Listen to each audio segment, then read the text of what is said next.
Good morning. We're going to see the topic frequency independent antenna. One of the type is log periodic dipole array antenna, which is also called LPDA antenna. Definition. uh, Definition. It is an antenna for which the impedance and radiation characteristics remains constant as a function of frequency. Meaning, even if the frequency changes, the impedance and the radiation characters remains constant. This is the main characteristics of frequency independent antenna. This antenna is common for this antenna. It works on different frequencies.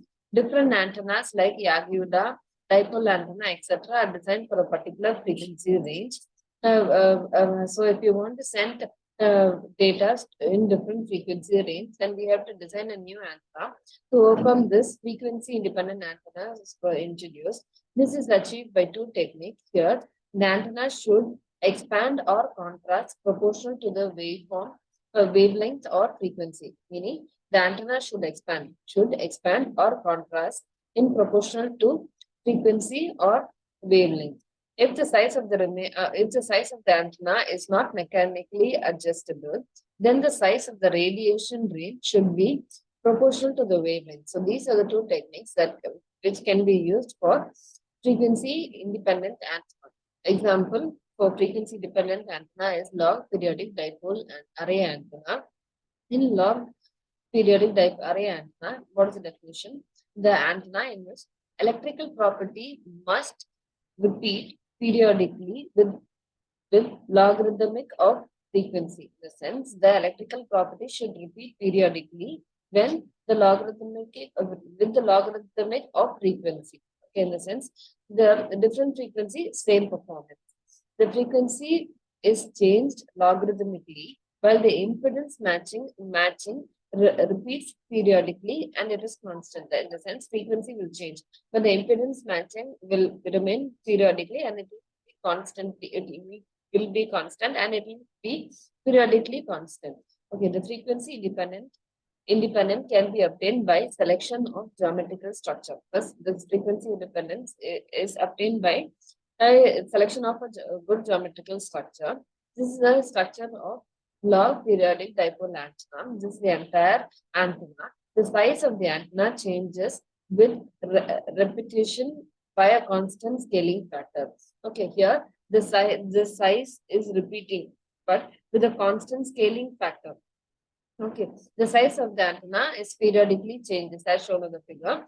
In the geometric figure, all the dimension increases proportionally to from the distance from the origin. Origin is it's the initial first place where the transmission begins is called the origin. It will be the arrow mark is shown. That is the origin. For if the origin of all dimension and shapes increases periodically from the origin, the dimension will increase periodically with some constant factor from the origin. The antenna has n number of dipoles. A straight line are dipoles. The antenna contains n number of dipoles. The length of the first antenna that is considered as L1. Similarly, the next length of the second antenna is L2. Dipole is the L2. So distance between two dipole will be given by L1 by L2 is equal to L2 by L3 and so on. The distance from the origin to the nth element. N is n plus 1 is the last element. N is the before the last element. That dipole is called nth element. If the distance between the origin and the nth element remains is given by Rn, then the distance between the n plus 1 element and the origin is given by Ln plus 1. Okay, this is a thing here. Rn is the distance between the nth element and the source. Rn plus 1 is the distance between the element and the origin. Ln is the length between length of the nth element. Ln plus 1 is the length of the n plus 1 element. If the input is given in the transmission line, then this antenna will act in three regions. One is inactive region, active region, and reflective region. In inactive region, it is also called as capacitive region. This is generally when the lesser than when length is lesser than lambda by 2.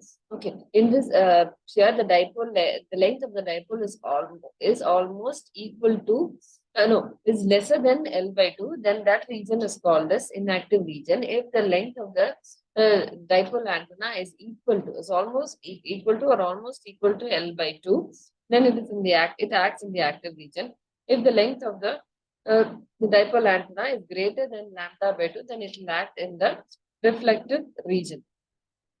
Further, the capacitive region, that is the first region is called the capacitive region. If the length of the dipole antenna is lesser than half of the wavelength, then that region is highly capacitive.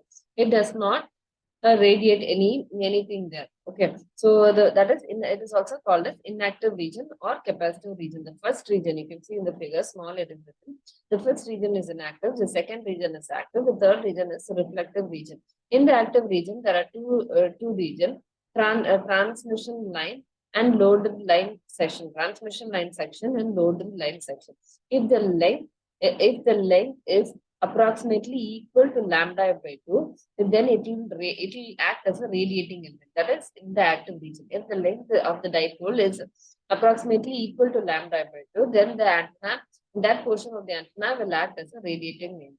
If the length is greater than L by 2, then that region, that particular antenna, dipole antenna, will act in the inductive region, which is also called as reflective region. Okay. In the log periodic antenna, maximum radiation will be in the backward direction. Since there is reflective element present at the end, this reflected radiation is reflected back to the opposite direction. Okay. Then in the active region, the antenna length is short with the resonant length, that is lambda by 2 is lesser than L. L is resonant length, which is lesser than it will be in the active region. The element is highly capacitive. The elements there are highly capacitive, so there's no radiation there. The element's current is small and leads the voltage. Very important, leads the voltage by 90 degrees. Okay, then by transposition of transmission line, it introduces 180-degree phase shift between the adjacent dipoles. This will cause only a small amount of current in the backward direction. Next region is active region, which is equal to or approximately equal to lambda by 2. Then lambda by 2, I told you, is resonant length. Here, the impedance offered by the dipole is purely resistive here. So the element current is large. Since the impedance is resistive, purely resistive, then the current will be large and it is in phase with the base voltage. But by the time the field radiates from the element of n plus and in phase, then there will be an advance by 90-degree shift. And its field adds to the field of n plus 1 element, which is in phase, producing a larger resultant field towards the left. Hence, there is a strong radiation towards the left end in the backward direction and little radiation towards the right. I'll tell you, this is a big thing. I'll tell you later. Here, the diagram, see, there's written L, there's written R. Actually, L is a nth reflector dipole, and last R is the n plus 1 reflector. It will radiate energy in the right direction, but in the right, there's a reflector. So that reflector will reflect the light and it will go back to the left direction again. So this R will be a reflector region and N will have the reflected wave going in the opposite direction. Okay, in inactive region where lambda is greater than when L is greater than lambda by 2. In this region is called inactive region and does not creates a signal radiation but only reflects back the signal towards the left side. Okay, here the dipole length is longer and the resonant length than the resonant length. Okay, the L is the resonant length. So this is longer than the resonant length. The dipole will be longer than the resonant length. The impedance becomes inductive because L is greater than lambda by 2. This causes current to lag. Very important. There current leads. Here in the inactive region, current leads. Here in the This one, inactive region, the current leads. Here in the resonant region, current lags. Okay. Reflective region, inactive reflective region, the current lags here. Okay, this region presents a large reactive impedance to the line. So the impedance signal becomes active region and reflected back to the backwards direction. Last one, design parameter LPDA design. Here L1, Ln plus 1 divided by Ln is equal to Rn plus 1 divided by Rn is equal to Sn plus 1 divided by Sn is equal to Bn plus 1 divided by Dn. All this is nothing but the length will be equal to the distance, and the S is the spacing, D is the diameter, which is all equal to the 1 by 2, which is all equal to tau. Here N is 1, 2, 3 element, the dipole element, and tau is also called as a scaling factor.